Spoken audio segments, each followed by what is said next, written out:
back. AI's impact on the workforce was a major topic throughout Davos this week. Both Amazon CEO Andy Jassy and Microsoft co-founder Bill Gates predicted some near-term contraction, but a brighter picture in the long term.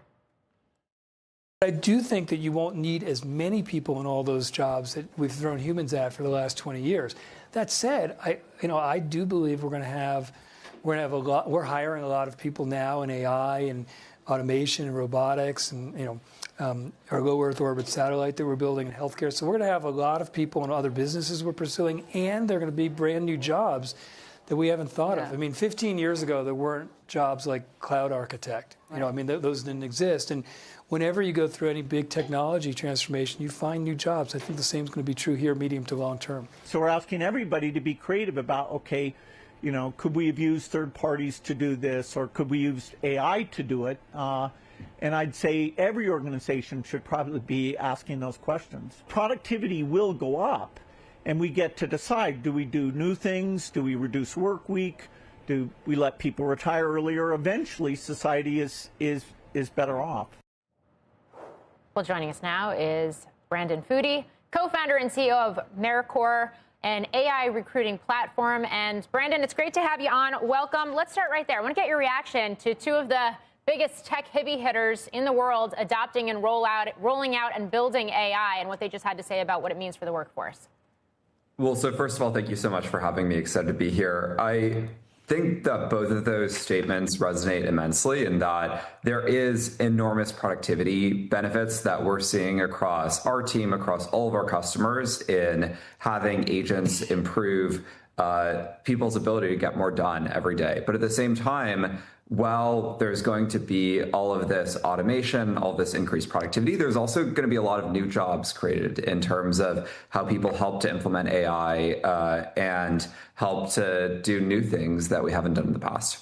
I want to get to the new jobs piece of this, but first, we just played those sound bites after overnight reports that Amazon is reportedly looking to cut thousands of additional corporate roles as soon as next week.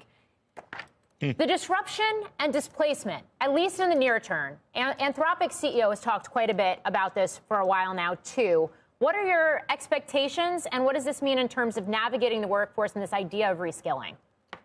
Totally. I think one of the largest things that will frame how each job category reacts is the elasticity of demand for that job category. So, for example, I believe that we can build 10 times as much software, 100 times as much software. So when we make software engineers 10 times more productive, we'll hire many more people. Whereas I think other job categories might not be as elastic, where we only need a certain amount of production, whether it's legal red lines or counting to be done each year. And so when we make everyone 10 times more productive by adding these virtual coworkers to work alongside them, that will mean that they're able to then work on other jobs, or we don't need necessarily as many people in that function. And so I think it'll depend a lot. But everything that we're seeing in terms of measuring the model improvement, working very closely with the Frontier Labs, hiring experts to do that, is that the rate of model improvement is profound and going to be extremely disruptive.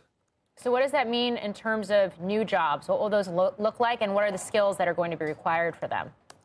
Well, one of the largest categories is what we do, which is hiring all the experts to train agents at the leading AI labs, where we scaled the fastest new job category in history, scaling from 1 million in revenue run rate to over 500 million in revenue run rate in 16 months, and building out all of these data sets to help train agents. And I think that's one example, similar to what Andy was describing about having cloud architects that were implementing AWS. But with every revolution in productivity, there's some job categories that are displaced and others that are created. In the software revolution, we saw that there were fewer clerical jobs because we were automating a lot of these monotonous and redundant workflows, whereas now we're seeing all sorts of software engineers, tens of millions of people that are able to build this technology. And I think this one won't be any different, yet the scale of impact will be much more profound because we're able to have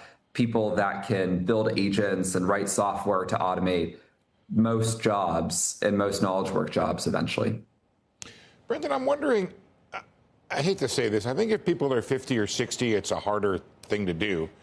But let's say you're in your 30s or 40s. What advice do you have for somebody in that age group trying to get ready and be prepared for the possibility they could lose their job to AI? And I guess a secondary question is, with the proviso that the government is terrible at predicting anything that might happen in the economy, is there a role for the government in helping with this transition? Yeah, I think both are great questions. For the first one, I would use the heuristic that instead of having chatbots, it's going to feel like we have virtual coworkers where anyone can add 10 virtual coworkers to their team to help add them, give them more leverage to do more, et cetera. And so people that are good at taking ambiguity, building structure, creating management processes as they sort of manage this team of virtual coworkers are going to gain a lot of benefits. And they should, of course, be using the technology as much as possible to ensure that they're well positioned for understanding its capabilities and applying it. In terms of your second question for how the government is going to play a role, I think that the largest impact the government can probably have is incentivizing the good things. So help to incentivize the new job categories that are getting created. Like, I think that it is an unproductive thing to be Luddites about this technology and try to stop the productivity gains. But instead, we need to lean into it and we need to recognize all of the benefits and positive impacts. Brendan, it's Brian. Listen, so much talk about what AI can do. It's amazing. Talk to us a little bit about what AI can't do. What is AI struggling with right now? The nuances of human language?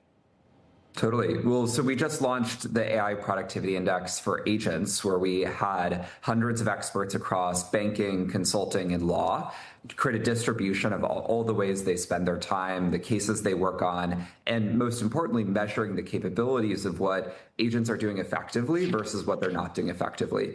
And the largest conclusions were that while models are improving incredibly quickly, they're still struggling immensely at the ability to use tools such as Google Workspace in the way that we do, and the ability to do very long horizon tasks that might take a human 10 hours to do. And so that's going to be one of the major growth areas that the labs are working on over the coming year.